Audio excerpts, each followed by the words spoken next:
hakuna ruhusa ya kumwacha mke, hakuna ruhusa ya kumwacha mme mpaka wakati wa kifo. Ukisoma Malaki sura ile ya 2 kianzia 13:14-15 imeandikwa, Mungu anachukia hali hiyo. Ni kwa sababu mmekosa baraka, mnasema tumewaacha wake wa ujana wetu, ndio maana yanatokea haya. Wale tunazungumza tu, si hii hapa imeandikwa Malaki sura ile ya 2, nianze na mstari ule wa 13. Maandiko yanasema, tena mnatenda haya, nayo mnaifunikiza madhabahu ya Bwana kwa machozi, kwa kulia na kwa kuugua, hata asiangalie tena hiyo dhabihu wala uitakabali mikononi mwenu na kuiridhia. Lakini ninyi mnasema, ni kwa sababu gani? Ni kwa sababu Bwana amekuwa shahidi kati ya wewe na mke wa ujana wako uliyemtenda mambo ya hiana, angawa yeye ni mwenzako na mke wa agano lako. Hakuna mtu mmoja aliyetenda hivi ambaye alikuwa na ufahamu kidogo. Au je, kuna mtu mmoja atafutaye mzao mwenye kumcha Mungu? Kwa hiyo jihadharini roho zenu. Mtu awaye yote asimtende mke wa ujana wake mambo ya nini? Angalieni ninyi nyote,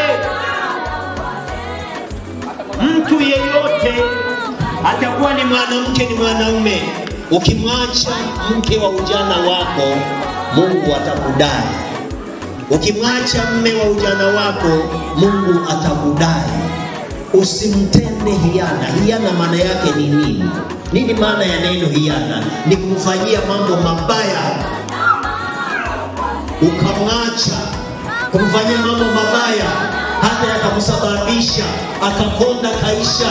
Alikuja na mwili wa kawaida, sasa amekuwa mweusi kama masizi. Ni wewe uliyesababisha, unamfanyia haya aondoke. Uliona kingine kanyumba kadogo kule nje. Kanisani hatuna, tunakuita mpagani, tunakuita mtu asiye na Mungu na hawezi kuona mbingu. Mungu hujaondoka na Timotheo, basi uondoke. Umeaga mme, umeaga mama mkwe, umeaga shemeji, umeaga dada zako. Jamani, nakwenda nyumbani kwetu matembezi, halafu wanatafuta wanafunga, kama wanafunga ndizi, kama wanafunga mchele, kama wanafunga maharage, wanatafuta na pikipiki ya kukufikisha hapo nyumbani na kukurudisha. Sio uondoke. Unajua kusema ndio bwana yetu.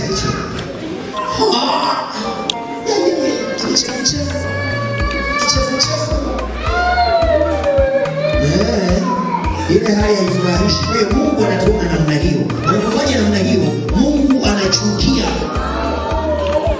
Mungu anasema akamwambia yuko tukuka, lakini bado ni baba, anatupenda.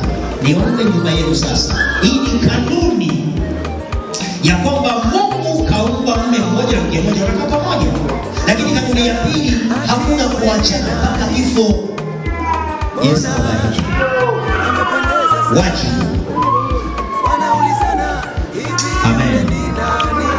Wajibu. Kwa hiyo kuondoka wewe tumaini uliondoka leo. Mama leo ndiye kwa mama yako. Ulikao hofu. Mungu bariki leo.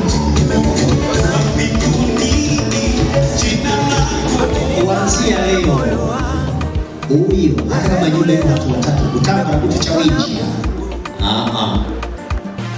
Kuanzia sasa umemkabidhi huyu aliyekaa kwenye shoto wake, atashika nafasi yake. Nenda kuja nawe tena mwana kwa wengine. Yesu pesa hivi wa mama mnasikia akivifanya aturuke wangu shakuna mabire wanatoka wote wawili wanakuja hii na arena mnakaa wote yaba yaruze abataruze mechoka sana ataenda kupumzika.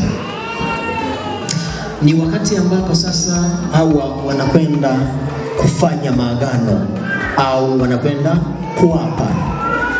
Sasa